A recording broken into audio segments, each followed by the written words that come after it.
বিশ্ব এই মুহূর্তে একটি সংকটের মধ্য দিয়ে যাচ্ছে উল্লেখ করে অন্তর্বর্তীকালীন সরকারের প্রধান উপদেষ্টা অধ্যাপক মোহাম্মদ ইউনূস বলেছেন, এসব সংকট একা মোকাবেলা করা সম্ভব নয়, সকলে মিলেই তা সমাধান করতে হবে। ন্যাশনাল ডিফেন্স কলেজের গ্র্যাজুয়েশন অনুষ্ঠানে তিনি এসব কথা বলেন। এর আগে মিরপুর সেনানিবাসে পৌঁছলে সেনা, নৌ ও বিমান বাহিনীর প্রধান এবং এনডিসির কমান্ড্যান্ট প্রধান উপদেষ্টাকে সেখানে স্বাগত জানান।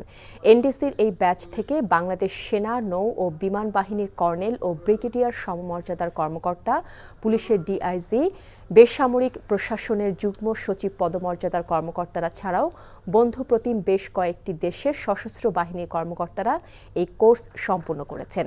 এসব কর্মকর্তাদের উদ্দেশ্যে রাখা বক্তব্যে প্রধান উপদেষ্টা বলেন, বিশ্ব যে সংকটের মধ্য দিয়ে যাচ্ছে, বাংলাদেশের পক্ষে তা এড়িয়ে যাওয়া সম্ভব নয়।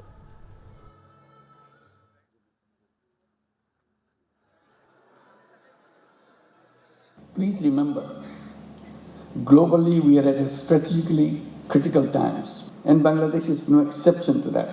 Global challenges do not belong to anyone alone, any one nation alone.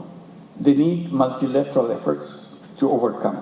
The global problem solving must therefore rely on cooperation, not conflict.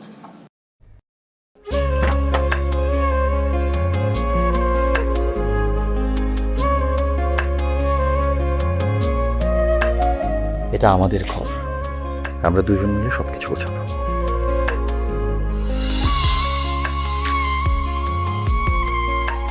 বাহ, এই ঘরটা এতদিন মরে আসছিল, নতুন বউয়ের হাত পরে একটা চক চক চক চক করতেছে।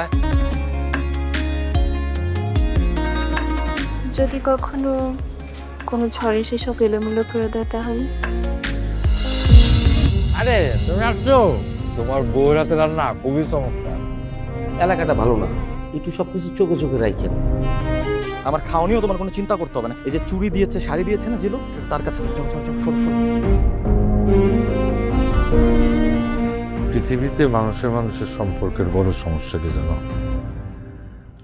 ভুল বোঝাবুঝি।